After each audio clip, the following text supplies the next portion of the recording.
감사합니다. 오늘 우리에게 주신 말씀은 사도행전 4장입니다. 사도행전 4장 8절로 16절까지 보겠습니다. 신약성경 193면에 있습니다. 사도행전 4장 8절로 16절까지 우리 한 절씩 교독하지요. 이에 베드로가 성령이 충만하여 이르되 백성의 관리들과 장로들아, 만일 병자에게 행한 착한 일에 대하여 이 사람이 어떻게 구원을 받았느냐고 오늘 우리에게 질문한다면 너희와 모든 이스라엘 백성들은 알라. 너희가 십자가에 못 박고 하나님이 죽은 자 가운데서 살리신 나사렛 예수 그리스도의 이름으로 이 사람이 건강하게 되어 너희 앞에 섰느니라. 이 예수는 너희 건축자들이 버린 돌로서 집 모퉁이의 머릿돌이 되었느니라. 다른 이로서는 구원을 받을 수 없나니 천하 사람 중에 구원을 받을 만한 다른 이름을 우리에게 주신 일이 없음이라 하였더라. 그들이 베드로와 요한이 담대하게 말함을 보고 그들을 본래 학문 없는 범인으로 알았다가 이상히 여기며 또 전에 예수와 함께 있던 줄도 알고 또 병 나은 사람이 그들과 함께 서 있는 것을 보고 비난할 말이 없는지라. 명하여 공회에서 나가라 하고 서로 의논하여 이르되 함께 읽지요. 이 사람들을 어떻게 할까? 그들로 말미암아 유명한 표적 나타난 것이 예루살렘에 사는 모든 사람에게 알려졌으니 우리도 부인할 수 없는지라. 아멘. 아멘. 우리 옆에 있는 분들하고 인사 한번 하시죠. 잘 오셨습니다. 환영합니다. 사랑합니다. 축복합니다.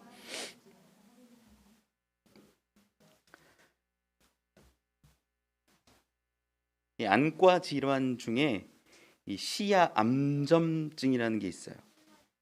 어떤 거냐면 우리 눈으로 보는데 이게 동그란 두루마기 통 같은 것으로 보듯이 부분만 보이고 주변이 잘 안 보이는 그런 증상입니다. 이 주변의 시야가 잘 안 보이고 내가 보이는 좁은 부분만 보다 보니까 이 식별이 부분만 가능한 거죠. 전체를 보는 게 아니라 일부분만 보입니다. 프로이트는 이 정신 분야에서도 이 시야 암점증을 앓는 이가 있다고 임상 보고를 한 적이 있어요. 뭐냐면 마음이 부분만 보는 거예요. 전체를 보지 못하고 일정한 부분 가운데 바라보고 그것을 들춰내기도 하고 이야기하는 겁니다. 남을 깎아내리는 사람들이 주로 그래요. 심리학자들은 결함이 가장 많은 사람이 남을 가장 많이 비판한다고 말합니다. 내 안에 상처가 많은 사람이 상처 이야기, 누군가를 공격하는 그런 일들이 많은 거죠. 우리는 그래서 우리 안에 상처가 많음을 깨달아야 합니다. 큰아이가 어느 날 저한테 왔어요. 저랑 둘이 있는데 저를 딱 바라보고는 묻습니다. 아빠, 아빠 비만이야? 애들 눈이 정확해요. 애들 눈이 정확해요. 그리고 제가 떨리는 마음으로 아빠 비만이야. 그러니까 아이가 또 말해요. 살 좀 빼. 제가 뭐라고 대답하겠습니다. 그래. 사실은 사실이잖아요. 그래, 알았어. 그러다가 제가 조금 있다가 아이한테 물어봤어요. 가온아, 아빠가 비만이어서 싫어? 아이가 저를 물끄러미 보더니 저한테 와요.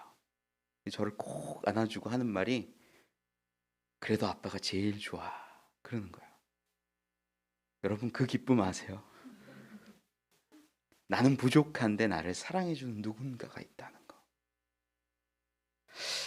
우리 사람들은요, 나름대로 내 안에, 자기 안에 작든 크든 상처가 있고 그 상처를 심리학에서는 콤플렉스라고도 얘기할 때가 있습니다. 굉장히 복잡 다양한 거예요. 우리 안에 외모가 컴플렉스인 사람도 있어요. 어떤 우리 집사님 중에는 나는 왜 김태희처럼 못생겼을까, 뭐 이런 컴플렉스 갖고 있는 분도 있어요. 내 코가 왜 이렇게 낮을까? 나는 왜 쌍꺼풀이 없을까? 눈이 약간 짝짝이야. 키가 작아. 배가 나왔어. 머리숱이 없어. 정말 수많은 외모의 컴플렉스 갖고 있는 분들이 있어요. 그뿐입니까? 나는 공부를 많이 못했어. 학력이 짧아. 가방끈이 없어. 가정 환경에 대한 컴플렉스가 있는 분도 있어요. 내 아버지는 항상 술 먹고 때렸는데. 이런 아픔들이 우리 안에 굉장히 다양하게 상처로 있다라는 거예요. 여러분, 근데 예수 믿는 것이, 예수를 믿고 신앙생활하는 것이 그 상처를 치유하는 길됨을 믿으시기 바랍니다.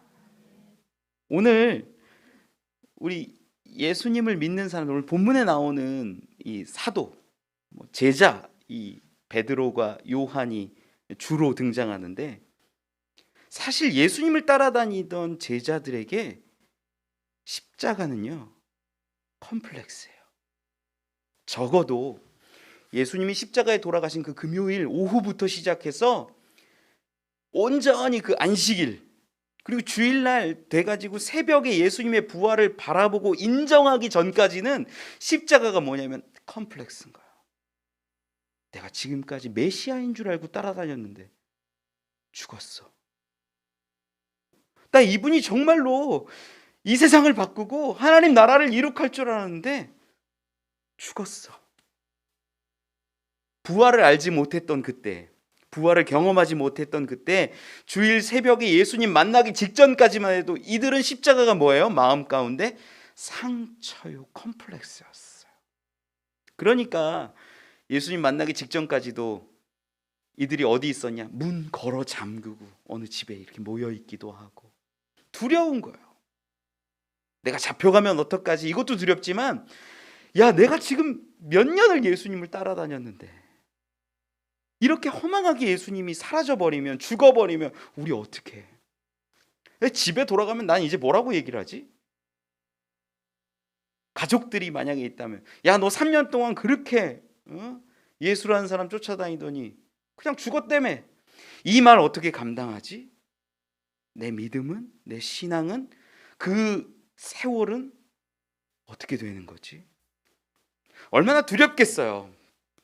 적어도 예수님의 부활을 경험하기 전까지, 예수님의 부활을 믿기 전까지 십자가는 그들에게 컴플렉스요, 상처요, 아픔이었을 거예요. 그러니 두려워하고 숨어 있었지요. 사람들의 조롱과 비아냥을 오롯이 감내해야 했을 겁니다. 누구에게도 나 예수 믿는다라는 말 쉽게 드러내지 못했을 거예요. 적어도 2, 3일 그 예수님의 부활을 경험하기 전까지는 말이죠. 그런데 얼마 안 되어서 그들의 삶이 바뀌어요. 그들의 행동이 바뀌고 그들의 모습이 달라지는 것을 볼 수가 있어요. 그 중에 하나가 오늘 본문 배경이 됩니다. 이 베드로와 요한이, 오늘 사도행전 3장에 보면 그런 내용들이 나오는데, 베드로와 요한이 제9시기도 시간에 성전을 향해 기도하러, 기도해야겠다, 기도할 때다, 가는데 그곳에 안진뱅이가 있습니다. 나면서부터 걷지 못했던 이 안진뱅이 하나가 있었는데, 그 사람 맨날 그 성전문 앞에 앉아가고 구걸하는 거예요. 남들이 뭐 좀 구제해주면 그것으로 벌어먹고 사는 거죠. 그때 유명한 이야기 있잖아요.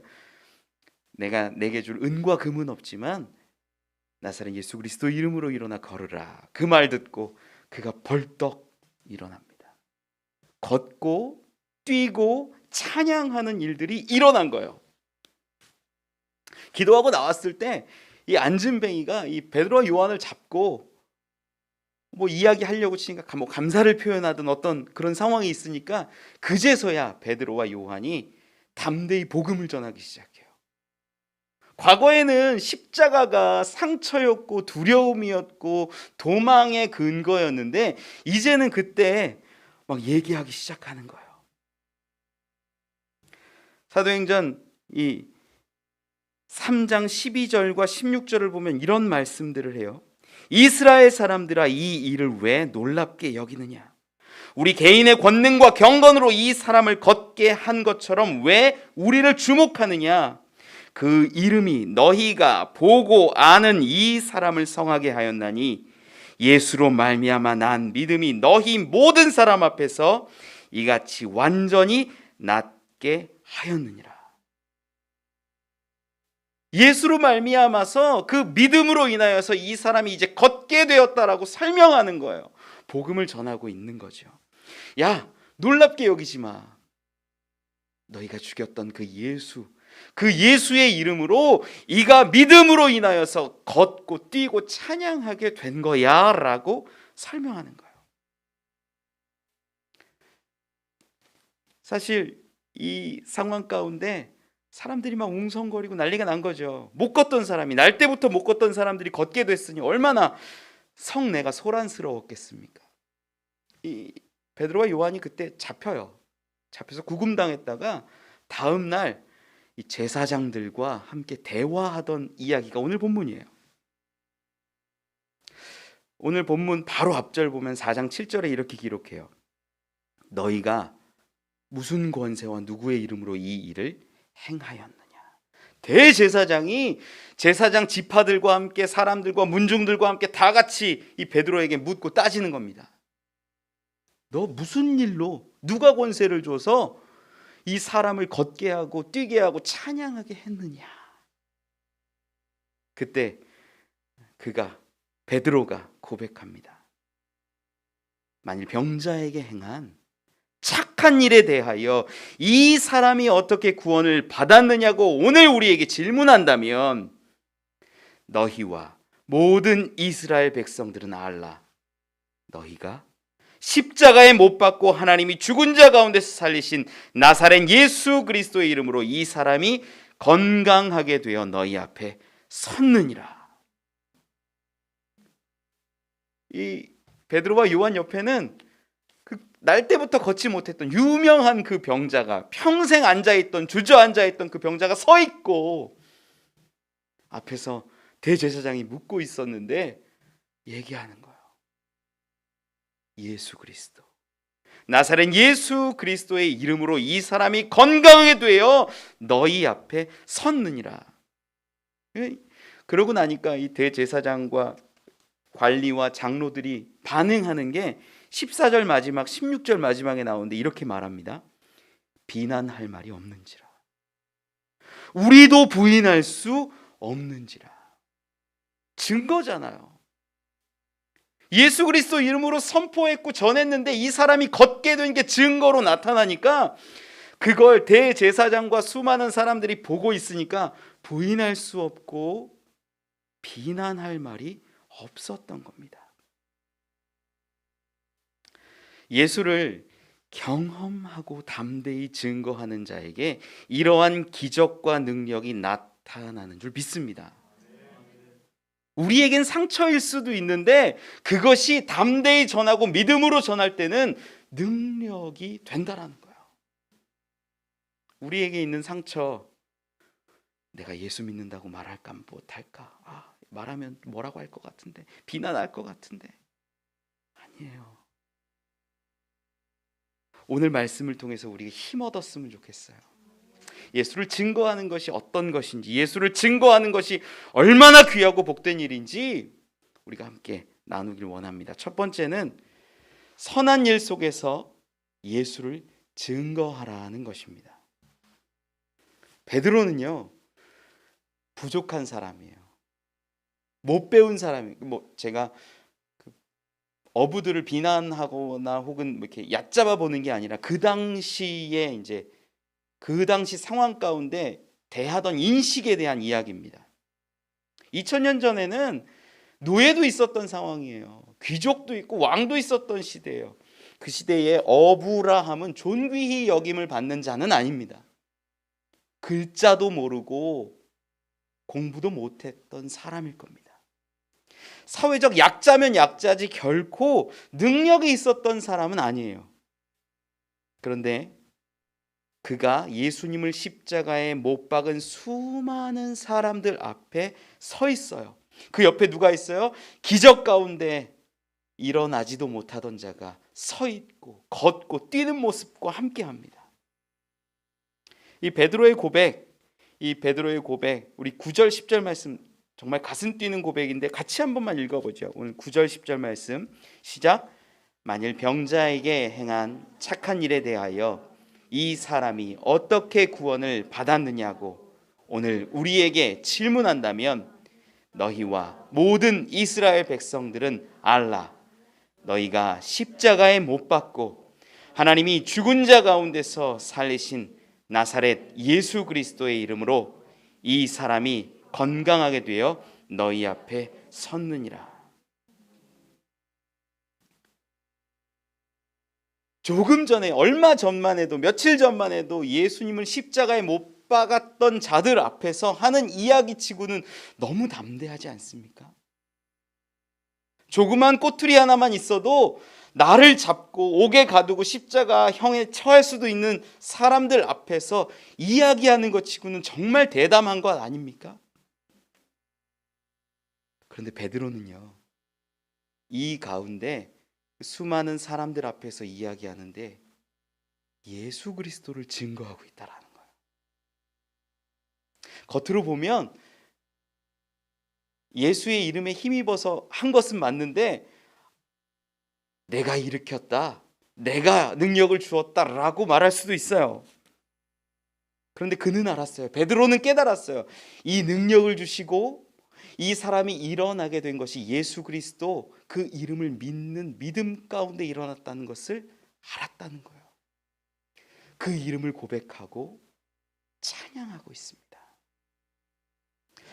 여러분, 그는 모든 상황 가운데에 예수 이름을 드러내고 있다는 것을 우리는 알 수 있어요. 상처였던 것이 예수 그리스도를, 그 부활을 경험함으로 인해서 기쁨이 되고 영광이 되고 능력이 되는 놀라운 변화가 시작되었다라는 거죠. 사실 이 이야기 바로 직전에 그는 구금당했습니다. 붙잡혀 있었어요.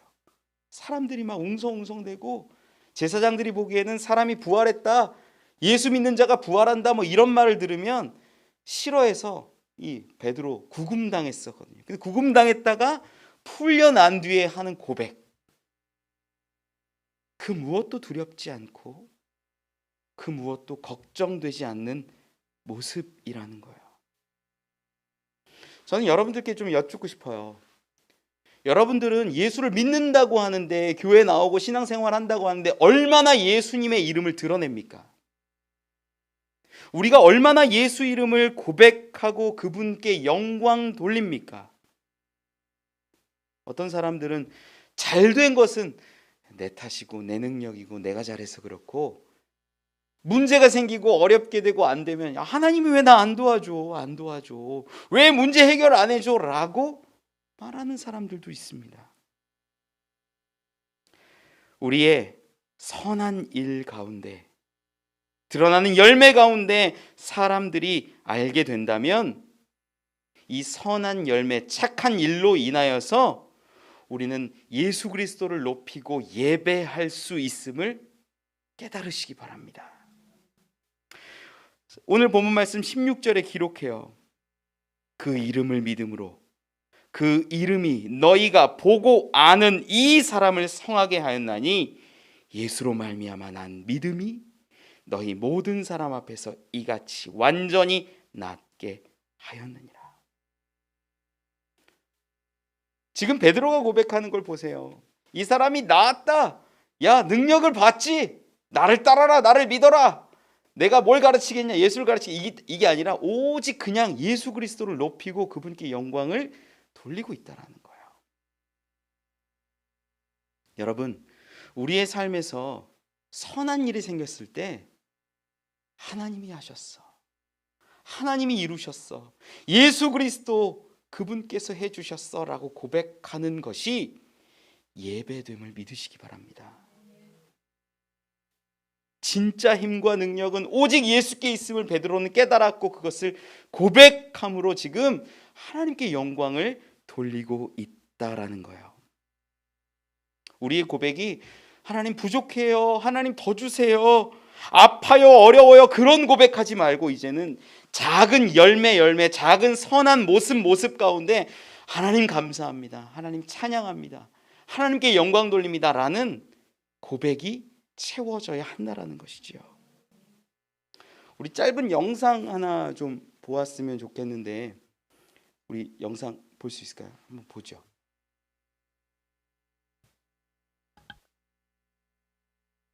자, 끝으로 유진 씨. 네, 안녕하세요. 너무 감사합니다. 마지막으로 그리스도인으로서 정말 빛의 자녀로서 살아갈 수 있도록 선한 길로 인도해 주시는 하나님 아버지께 정말 이 영광 돌리고 싶습니다. 감사합니다. 네, 축하드립니다. 네, 안녕하세요. 배우 박은석입니다. 우선 이렇게 쟁쟁한 연기자들 선배들 앞에서 이렇게 또 상을 받게 돼서 영광이고요. 이 영광을 일단 하나님께 바치고 싶습니다. 예, 일단 이 모든 영광 하나님께 올려드립니다. 부족한 제가 이러한 상을 받게 됐다는데 굉장히 많은 분들이 도움을 주셨거든요. 네, 안녕하세요. 주원입니다. 먼저 사랑하는 하나님 정말 감사드립니다. 감사합니다. 먼저 이 모든 영광 하나님께 올려드립니다. 앞으로도 더욱더 낮은 자리에서 섬길 수 있는, 그리고 좋은 연기 펼칠 수 있는 배우 되도록. 안녕하세요, 정선입니다. 제 모든 순간을 함께 해주시는 하나님께 이 영광을 바칩니다. 감사합니다. 네, 됐습니다. 여러분 삶에 영광을 돌려본 적이 언제입니까? 자녀 낳았을 때 기뻐할 줄만 알았지, 하나님 영광입니다. 내 힘으로 걷게 되었을 때 내가 좋아할 줄만 알았지, 하나님 영광입니다. 작은 고비고비마다 해결해 주시고 이끌어 주시고 선한 열매들을 주셨는데, 우리는 그때마다 잘 됐네, 좋다, 고맙다 라고만 말했지, 정말 예배의 삶, 하나님을 높여드리는 삶, 영광을 드리는 삶을 얼마나 살았냐라는 거예요. 배우에게 있어서, 방송하는 사람에게 있어서 방송 잘했다 해서 상 주는 거요, 가장 영광스러운 일 아닙니까? 그때 그들이 고백하는 고백을 한번 보세요. 나와 함께 하시는 하나님께 영광 돌립니다. 여러분, 이게 예배예요. 다른 게 예배가 아니라 나에게 있는 선하고 아름답고 착한 일 가운데 이것을 하나님이 주셨다라고 고백하고 선포하는 게 예배라는 거예요. 잠언 4장 8절에 기록합니다. 그를 높이라, 그리하면 그가 너를 높이 들리라. 만일 그를 품으면 그가 너를 영화롭게 하리라. 여러분, 언제 증거하셔요? 언제 예수 그리스도 그 부활을 증거하세요? 지금도 반신반의하며 내 아름다운 순간, 내 열매 맺는 순간에 내 의만 떠올리고 결국 하나님께 영광 돌리지 못할 때가 너무나 많다라는 거예요. 우리가 하나님께 영광 돌리면 우리를 높이 쓰시고 우리 가운데 놀라운 형통과 기적과 능력을 부으시는 줄 믿습니다. 베드로는 병자가 고쳐진 귀한 열매를 가지고 내 말이 맞지 않느냐, 내 뜻이 맞지 않느냐 싸우지 않았어요. 그가 했던 것은 오직 우리 주 예수 그리스도의 영광을 고백하고 인정하고 선포하는 것 외에는 없었어요. 이게 진짜 예배자의 삶이라는 거예요. 예배. 가장 아름다운 것을 주께 드리고 돌리는 것, 그것이 예배입니다. 가인과 아벨이 하나님께 제사를 드렸어요. 우리가 그 창세기 4장에 나오는 가인과 아벨의 제사하는 모습을 보면 가인의 제사는 받지 않으시고 아벨의 제사를 받았던 것을 봐요. 근데 왜 아벨의 제사만 받았는지 사실 몰라요. 성경만 봐서는 알 수는 없어요. 어떤 분들은 뭐 야, 아벨의 제사엔 피가 있어서 그렇다라고 말씀하시는데 그것도 아닌 것 같은 게 레위기를 잘 보면 정말 없고 힘든 사람들에게는 속죄 제물 드릴 때 이 고운 곡식 곱게 빻아가지고 드리는 경우도 있거든요. 곡식도 하나님이 주신 피와 땀이고 그 가운데도 능력이에요. 저는 그 가인과 아벨의 그 제사를 받고 받지 않음이 그 당시에 꼭 피에만 있다라고 생각하진 않아요. 그런데 유추할 수 있는 게 있어요. 왜 아벨의 제사만 받고 가인의 제사를 받지 않았냐? 창세기 4장 5절에서 7절에 이렇게 기록해요. 가인과 그의 제물은 받지 아니하신지라. 가인이 몹시 분하여 안색이 변하니 여호와께서 가인에게 이르시되 내가 분하여 함은 어찌 됨이며 안색이 변함은 어찌 됨이냐. 내가 선을 행하면 어찌 낯을 들지 못하겠느냐. 제물을 받으실 때 가인과 그의 제물을 받지 않았다 그랬어요. 즉 뭐냐면 그 사람을 받지 않은 거고 7절 말씀에 보면 내가 선을 행하면 어찌 낯을 들지 못하겠느냐. 즉 가인의 마음에 가인의 삶에 선한 모습이 선한 일들이 착한 일들이 없었음을 추론할 수 있다라는 거예요. 예배는 선한 열매 가운데 하나님께 드리는 게 진짜 예배입니다. 베드로는 선한 일, 착한 일이라고 기록하고 있는 오늘 본문 가운데 안전뱅이가 일어나고 하나님께 영광 돌리는 그것을 예수 그리스도께 영광 돌리고 하나님을 높이는 거예요. 예배는 돈을 드리고 물질을 바리바리 쌓아서 드리는 게 예배가 아니라, 재물이 예배가 아니라 여러분의 착한 행실과 여러분의 선한 일들, 그것이 예배 된다라는 거예요. 선한 일 가운데, 선한 역사 가운데 우리 예수 그리스도를 드러내시기 바랍니다. 그게 예배예요. 여러분, 그걸 증거하셔야 돼요. 나에게 좋은 일 하나 생겼어, 착한 일 하나 생겼어, 가족들 다 모으세요. 하나님이 우리 가정에 이렇게 주셨다. 하나님이 아빠에게, 하나님이 엄마에게 이렇게 행하셨다. 주변 사람들한테 말씀하세요. 하나님이 행하셨다. 예수 그리스도 그분께서 이루셨다. 그렇게 영광 돌릴 때 여러분의 삶이 매일매일이 예배의 삶 됨을 저는 믿습니다. 그 가운데 하나님이 형통케 하시고 능력을 부어 주십니다. 두 번째, 은혜 나누었으면 하는 것은요, 예수 부활의 증거가 나타난다라는 거예요. 우리가 요즘에는 광고의 홍수 속에 살고 있잖아요. 최초의 광고라고 불리는 게 그 영국 박물관에 있는 로제타 스톤이 있어요. 로제타 스톤, 그냥 처음에 영국군이 그걸 발견했을 때 빨래판으로 썼다 그러죠. 유명한 일화죠. 그 안에 내용들을 살펴보면 왕이 한 업적들을 이렇게 기록하고, 그게 이제 몇 가지 언어로 기록되어 있어서 번역하는 데도 능력이 됐고 기준이 됐고, 또 광고하는 사람들에게 있어서 야, 이게 첫 번째 광고다, 업적을 기록했기 때문에, 그런 얘기들을 합니다. 유튜브 하나를 보려고 해도요, 이거 재밌겠다, 야 이거 은혜 되겠다, 야 이거 감동 되겠다 누르면 광고가 떠요. 버스를 타도 광고가 나오고 어디를 가도 광고 투성이에요. 어느 날 이렇게 길을 가는데 버스가 쓱 지나가다가 그 버스 옆에 붙은 광고판을 본 적이 있어요. 모 교회의 이 광고문이었어요. 이 교회를 소개하는 광고였는데 저걸 보면서 신선하다, 버스에다가 교회 광고를 하는구나라고 생각을 처음 했어요. 그런데 마음이 어딘가에는 개운하지가 않은 거예요. 불편한 거예요. 예전에 교회 홍보하는데 굉장히 정석적인 방법이 뭐냐면, 뛰어나고 똑똑한 목사님이 멋진 은혜로운 감동 있는 책을 한 권 딱 써가지고 출판사랑 멋지게 책을 딱 냅니다. 책이 베스트셀러가 되는 거예요. 유명한 목사님이 되고 그 교회는 보상으로 대형 교회가 되어가는 거예요. 이 목사님이 간 교회가 커지고.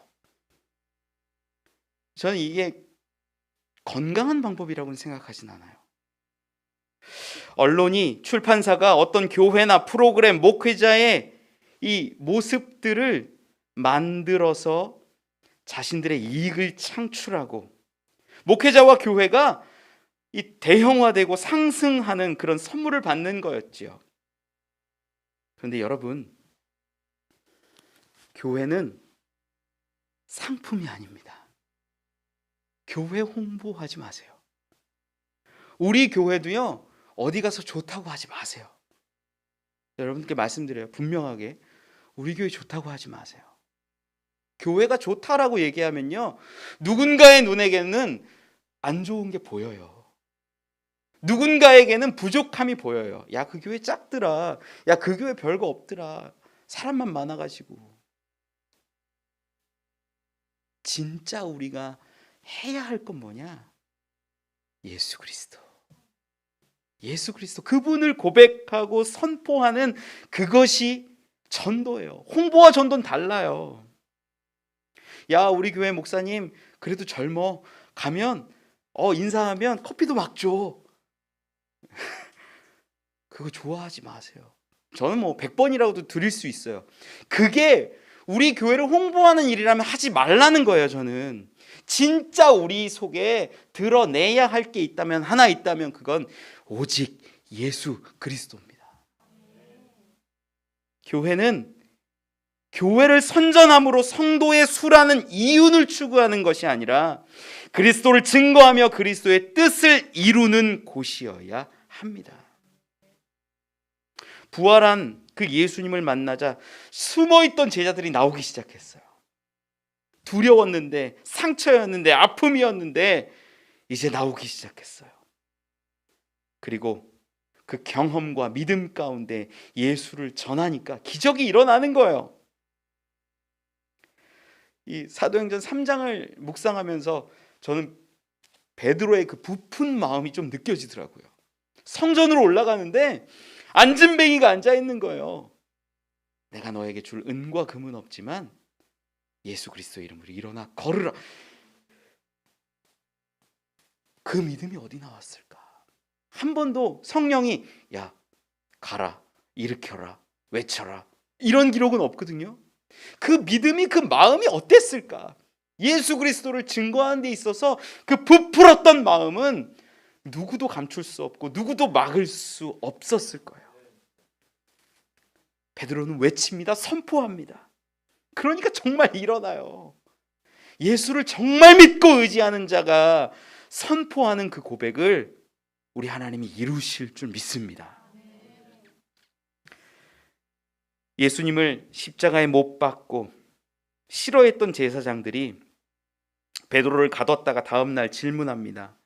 오늘 본문 바로 앞에 있는 사도행전 4장 6, 7절입니다. 대제사장 안나스와 가야바와 요한과 알렉산더와 및 대제사장의 문중이 다 참여하여 사도들을 가운데 세우고 묻되 너희가 무슨 권세와 누구의 이름으로 이 일을 행하였느냐. 취조하는 거예요. 조사하는 거예요. 그때 그 앞에, 베드로 앞에, 옆에 그 안진뱅이가 일어서 있고 그가 하나님을 찬양하는 모습을 봅니다. 그러자 대제사장도 비난할 말이 없더라 고백하잖아요. 저는 우리의 선한 일이 우리 주변에, 우리가 살아가는 이 삶의 언저리에서 예수 부활의 증거가 되기를 원합니다. 여러분들이 예수 부활의 증거가 되셔야 된다는 거예요. 여러분들이 우리 주 예수 그리스도의 증거, 부활의 증거, 살아계심의 증거, 역사하시고 일하심의 증거가 되십시오. 지역사회에 수많은 예수님을 알지 못하는 자들에게 여러분들이 저는 선포되고 하나님을 찬양하는 모습이 드러나길 원합니다. 세상 사람들은 그래요. 교회가 왜 그래? 교회는 자기만 알아. 믿는 사람들이 더해. 저는 가슴이 너무 아파요. 그런 얘기들을 들으면. 화도 나요. 왜 예수를 알고 믿는 사람들이 세상 사람들로부터 저런 이야기를 들어야 하는가? 세상 사람들이 비난할 수 없게, 부인할 수 없게 우리가 선한 열매들을 맺고 그것들을 흘려보낸다면 우리를 비난할 수 없어요. 우리를 부인할 수 없어요. 예수 그리스도의 부활하심을 부인할 수 없고 그들이 인정할 수밖에 없음을 저는 믿습니다. 코로나 상황 속에서 대면 예배를 강행하는 교회들에게 비난이 굉장히 빗발쳤었어요. 지금도 그래요. 언론도 그렇게 교회를 많이 비난했죠. 교회를 향한 이 비판의 기사들이 많이 나오는데 그 기사들을 읽다가 댓글을 보는데 제 마음이 막 무너지더라고요. 어떤 사람은 그럽니다. 목사들이 헌금을 포기할 수 없는 거지. 교회도 장사인데 못하게 하면 돼. 장사는 하게 해야지. 비꼬는 거죠. 교회 안 나오게 하면 돈 안 낼까 봐 그래. 돈이 최고거든. 그런 댓글들을 보는데 제 마음이 아리더라고요. 제가 너무 화가 나서요. 작년 사순절 시작할 때 그랬어요. 사순절 기간 들어온 헌금은 전액 어려운 곳에 흘려보내겠습니다. 실제로 그렇게 했습니다. 사회복지 공동 모금회로 보냈어요. 그 6주간 들어온 모든 헌금. 여러분, 세상을 이기는 방법이 뭔지 아세요? 로마서 12장 21절에 기록합니다. 악에게 지지 말고 선으로 악을 이기라. 니네 왜 돈 받기 몰라? 그러면 나 돈 없어도 괜찮아. 너네 왜 너네 받기 몰라? 그러면 아니야. 그게 아니야. 생명이야. 우리가 세상을 이길 수 있는 방법은요, 우리를 먼저 절제하고 낮추고 섬기며 세상 가운데 선한 일들을 흘려보내는 길이라는 거예요. 우리 교회에 이런 스토리를 아는 누군가 한 명이라도 있다면, 야, 그 교회는 그래도 예수님의 일을 좀 감당하는 것 같네 라고 하지 않겠습니까? 저는 그런 사람들이, 그런 교회들이 늘어났으면 좋겠고 흘려보냈으면 좋겠어요. 그리고 그것이 예수 그리스도 부활의 증거가 됨을 저는 믿어요. 여러분, 여러분의 삶의 자리에서도 마찬가지입니다. 세상 사람들이 여러분을 봤을 때 선하다라는 말이 나오게 하세요. 엄마를 보면 교회 다니는 사람들이 정말 선한 것 같아. 아빠를 보면 교회 다니는 게 이해가 가고 그거 좋은 것 같아. 배우자를 향해서 당신이 이렇게 섬김의 삶을 사는 걸 보면 내가 교회를 나가야겠어. 여러분이 자녀라면 부모님께 정말로 섬기고 또 섬기고 사랑을 흘려보내주세요. 너가 예수를 믿는 거 보니 나도 가봐야겠다. 여러분이 증거가 되고 여러분이 앉은뱅이였다가 일어선 자가 되면 그 착한 일을 보고 선한 일을 보고 세상 사람들이 우리를, 예수 그리스도 부활을 부인할 수 없고 비난할 수 없게 된다라는 것입니다. 우리를 통해 세상이 하나님을 알게 합시다. 우리를 통해 하나님이 예배 받으시고 우리를 통해 이 세상 가운데 예수 그리스도가 전파되는 전도, 그 일들이 일어나기를 원합니다. 사람을 알고 사람들과 함께 지내다 보면 정말 따뜻하고 좋은 사람들을 만나게 돼요. 여러분 마음속에 야, 이 사람 참 좋다, 이 사람 따뜻하다, 그런 사람이 있다면 그 사람의 따뜻함과 너그러움, 여유와 넉넉함에 끌렸기 때문일 겁니다. 저는 여러분들에게 선포합니다. 여러분이 그런 여유와 따뜻함, 너그러움과 넉넉함, 사랑과 희생을 가진 사람이 되십시오. 그것이 하나님께는 영광, 예배 드리는 것이고 세상 사람들에게는 흔들리지 않는 증거가 되어 예수님께 돌아오는 일이 될 줄로 믿습니다. 말씀을 맺습니다. 저는 저희 아내랑 가끔 그런 얘기를 해요. 우리가 예수님을 이렇게까지 믿지 않고 만났다면 서로 안 만났겠다. 서로 거부했겠다. 서로 자존심이 세가지고요. 서로 자존심이 세서 저와 저희 아내 가운데 있는 모남과 부족함들을 막 깎아내셨어요. 그리고 나서 만나게 하신 것 같아요. 그렇게 늦게 만났죠. 그 만남 가운데 이제는 그렇게 고백해요. 난 당신이 참 감사해. 하나님의 응답이야. 서로 그렇게 고백합니다. 저는 저희 아내를 보면서 야, 예수님 믿는 게 이런 거겠다라는 깨달음을 받을 때가 있어요. 또 저도 제가 이렇게 설교하고 제 삶을 보고 저희 아내가 그렇게 조금씩 알아줬으면 좋겠어요. 여러분, 베드로는 그의 선포함으로, 병을 낫게 함으로, 고침으로 하나님께 영광 돌리고 예수 이름을 만 백성에게 선포했습니다. 그는 하나님의 이름을 영광되게 드러냄으로 예배했고 수많은 사람들에게 선포함으로 복음을 흘려보내고 전도했습니다. 우리도 삶에서 예배할 수 있어요. 삶에서 전도할 수 있어요. 내 삶의 가장 아름다운 착한 일, 선한 일을 가지고 하나님께 영광 돌리고 사람들에게 드러내십시오. 그 누구도 비난할 수 없고 그 누구도 부인할 수 없을 줄 믿습니다. 우리가 예수 그리스도 부활의 증거되어 하나님을 높일 때 하나님께서 우리와 함께 하시고 형통케 하시며 기적과 능력을 더 부어주시는 줄 믿습니다.